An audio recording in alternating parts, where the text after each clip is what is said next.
When John Wick enters a room of enemy combatants, within seconds he must prioritise which targets present the most immediate threat and in which order to dispose of them.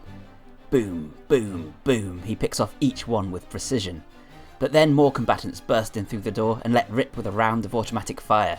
Now he must locate cover and move to it in the fastest, most unpredictable way possible. This relies on visual processing and working memory. He must have created and maintained a mental map of this room based on his superior situational awareness. He must understand where he is in space, how his weight is distributed, and how to produce enough force to pivot and dive while taking precise aim. This is multi-sensory integration that occurs in the parietal cortex and throughout the rest of the brain. John grabs a soda can and throws it into the air, drawing fire away so that he can pop out of cover and take aim. This is decision making and creative problem solving under intense pressure. Wick must do all of this before an opponent can close their OODA loop, before they can observe, orient, decide, act. They literally don't know what hit them. This will depend partly on his ability to stay calm but highly aroused, to achieve a metronomic heart rate and state of flow. Tired and injured, John turns a corner and is greeted with a bystander. He needs to immediately suppress the impulse to fire, relying on his inhibitory control. An opponent steps out of the shadows in his peripheral vision. John must react to that input on the very edge of his visual field, turn and fire. He must then do the same thing again and again, without losing focus and without tiring. This is psychomotor vigilance. Back on planet Earth, where I spend little of my time, the same skills are useful for athletes, for surgeons, for airline pilots, even for you and me every time we get in the car or run downstairs. Thus, we see the inarguable role of cognitive function in human performance. Make no mistake, this is the difference between good and great athletes. This is what really matters in a high-stakes situation. And, I believe, this is the future of human performance. Can we train focus, reaction times, and decision making? The short answer is yes. There's more than enough evidence now to suggest that this is possible. As for how, that part is a little more complex. We know that the brain is highly capable of changing shape and adapting to stimuli, thanks to something called brain plasticity, neuroplasticity. But the challenge with brain training, as I've discussed before, is that it is often too far removed from the real-world situations it's attempting to prepare the individual for. The perfect example is the dual N-back test. This is a concentration task that requires the subject to look for spaced repetitions of certain sounds or symbols, and has been shown to improve working memory, focus, and task switching ability. Working memory refers to our ability to hold information in our mind so that we can manipulate it. We use a similar skill when we carry over numbers in maths, or when we remember a phone number to write it down. We see, for example, that dual N-back tests can improve dual task performance. This in turn is a critical skill for athletes. But this could be better. Dual N-back and exercises like it train the brain in a domain-specific manner. The user is focused on a screen looking at digits, and possibly listening out for sounds. This is far removed from the way that an athlete uses their working memory, to maintain a map of the positions of each player on the pitch and the ball, combining information from multiple senses, whilst also making snap decisions. Thus, we do not see wide adoption of dual N-back training among athletic coaches or military. As with physical training, we likely need greater specificity to see near and far transfer to other tasks. A more realistic way to bolster working memory then may be through 3D multiple object tracking.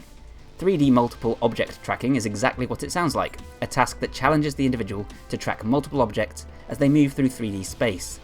One study found that this was more effective than dual N-back for improving working memory. In another study, a different 3D multiple object tracking tool could be used to improve player accuracy in passing a football, though not in dribbling and shooting. This makes sense if you consider the importance of working memory in accurately tracking the positions of teammates on the pitch. There is certainly scope for tools such as this in an athletic or military setting. What's more is that these kinds of 3D tracking tasks may also be effective for improving vision. This is because they train visual attention. When you consider the huge amount of information that comes in through the human eye at any one time, and the bottleneck in terms of the amount of information we can attend to, it's impossible for us to take in everything at once. So instead we must scan our eyes around and create an image from piecemeal information, schemas and assumptions. Much of what we think we're seeing is in fact already out of date, or entirely missing or fabricated. This is why working memory is tied so closely to our visuospatial landscape. Our ability to manipulate information in our mind's eye is the glue that holds all of this together.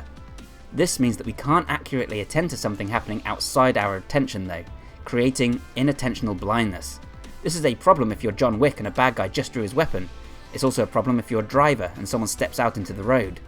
Fortunately, we have specific systems that activate in response to movement, sound or contrast, and these activate our salience network, thus directing our attention towards the changes. This is why traditional vision tests alone may be insufficient in testing a person's suitability for driving, for example.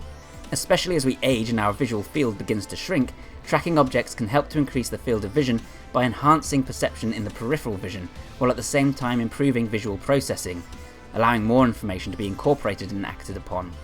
Plasticity can occur within the visual cortex, and this can even reverse some vision loss. There are other physical exercises that could be used to train these skills. Bouncing and catching a ball while keeping the vision fixated on a central target is one option. Likewise, dribbling 2 balls simultaneously. You can also try bouncing a reaction ball, which is an oddly shaped ball that bounces erratically. As the user can't predict the movement of the ball, as they normally would, they are instead required to track and catch the ball. Juggling may have similar benefits, as the juggler must track the positions of multiple objects simultaneously, usually using peripheral vision. This has been shown to actually increase grey matter in brain regions relating to sports vision. For the peripheral vision, there's the toothpick and straw method that involves picking up a straw using 2 toothpicks and looking straight ahead. But being able to juggle a lot of information in the mind's eye, see what I did there, is not enough. More important is being able to quickly and effectively act on that information. This is, at least partly, dependent on visual processing speed, the ability to rapidly act on large amounts of information coming into the brain. This generally declines as we get older, but perhaps it needn't be so. Several studies have shown that visual processing speed can be enhanced using computer-based training. Another clear example of this is seen in gaming. Gamers that play fast-paced FPS first-person shooter games show a superior ability to make rapid decisions with no loss in accuracy. They also demonstrate enhanced visual acuity and spatial awareness. They can even distinguish between different shades of grey more effectively. I'd love to see a study on Doom Eternal in particular. That game forces you to make countless micro-decisions under extreme pressure for extended periods. In short, playing Doom Eternal could make you almost as badass as the real Doomslayer. The limitations of a game like this? That, of course, would be the 2-dimensional and static nature. Like dual endback, action games do not immerse you in the action or require you to monitor your peripheral vision to the same extent. The number of inputs is reduced even more significantly as you aren't listening to the extremely dense amount of input coming from your body. This combination of information creates your visuo-motor landscape, and it's not enough to know what's happening in front of you, you must also be aware of your body's position and relative distance from the subject and target. This is what allows you to select the correct action, to leap up and catch the ball, or to quickly grab a trash can lid before a grenade goes off. Being able to calculate the best action is useless if you can't also act on that decision. A lot of this relates to what the military describes as situational awareness, knowledge of what's going on in a complex, dynamically changing environment. Another useful method for measuring and training processing speed is the Simon task. The Simon task uses interference to make an otherwise simple reaction test more cognitively demanding. For example, you might be tasked with clicking right when you see the word right appear on the screen and left when you see the word left. The rub is that occasionally the word right will appear on the left side of the screen, and vice versa. This is harder than it sounds, and it gets harder as you become more tired. It is not enough to simply react, you must decide how to act. Interestingly, one study found that practicing the Simon task could improve a lacrosse player's ability to target the ideal part of a goal. This is something we could very easily emulate in a training environment by getting a subject to perform one of 2 actions depending on the stimuli and using various methods to interfere with this message. Something else missing from many video games is inhibitory control, our ability to suppress inappropriate reactions. The way a game might imitate this is by presenting hostages and penalising the player for shooting them. This can be a very useful tool for athletes and other high performers.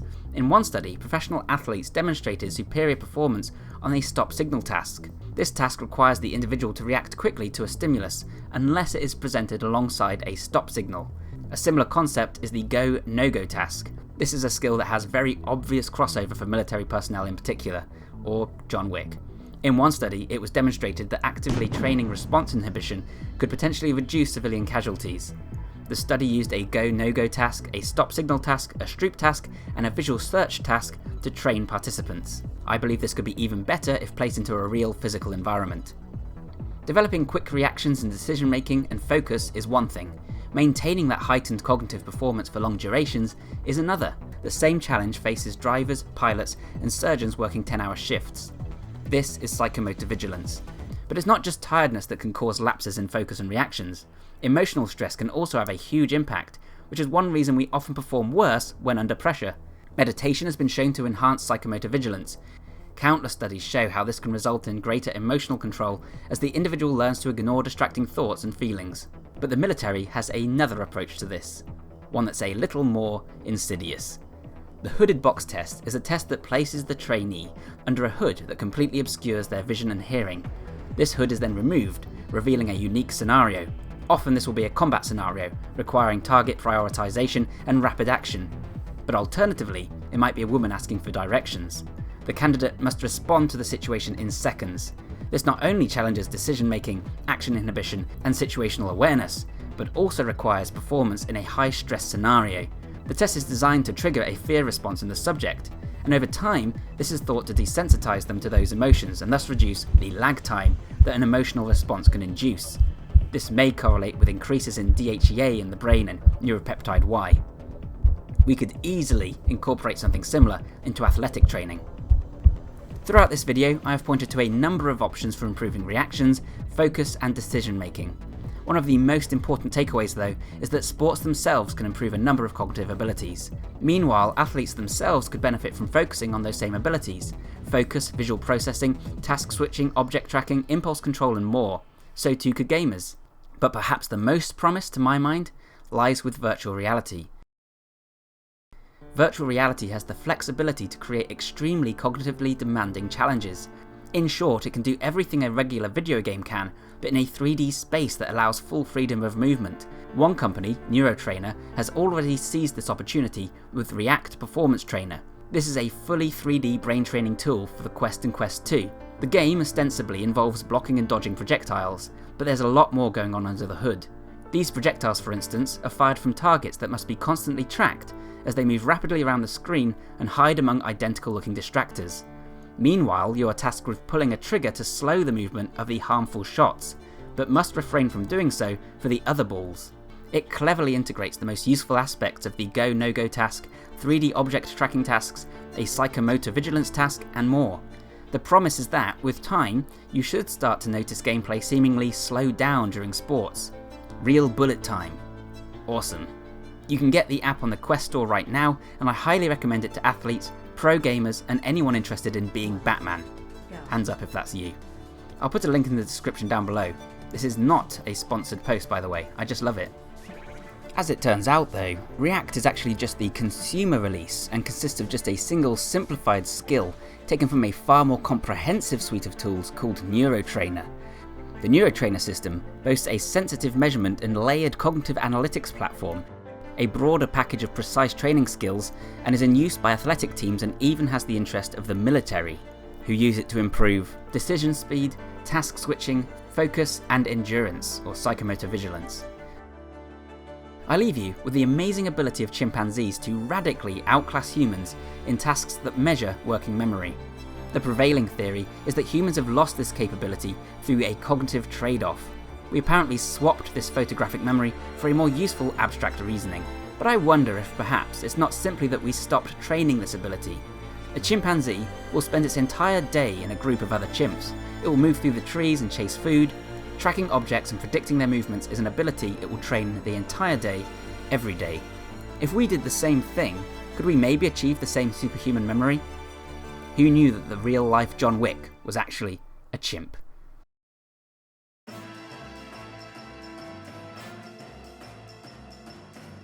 So I hope you found this video useful and interesting, guys. If you did, then please leave a like and share it around. That helps me out immensely. Thank you so much for all your support and all your comments and everything you always do. It always helps a great deal. There's a written version of this video on the website as usual, with a lot more information and links to all of the studies to back this stuff up. This, to me, is a really fascinating area of fitness and training and human performance, and I think it's going to be a big topic in the coming years. Let me know what you think in the comments down below. If you'd like to learn more about functional training and improving your performance in a real world and athletic setting, then check out my book, Functional Training and Beyond, which is available right now in the US in most good bookstores, including Amazon of course. I'll put links to that in the description down below, and it'll be available here in the UK on the 19th of February, so not long at all. Alternatively, if you want a training program that incorporates everything from brain training to breathing to strength training to mobility, then check out my ebook and training program, Super Functional Training. I'll put a link to that in the description down below as well, and there's a discount on that right now, whilst so many of us are still stuck in lockdown. Subscribe if you want more like this, and hit the notification button if you want to be notified of future uploads. Thanks again so much for watching, and I'll see you next time. Bye for now.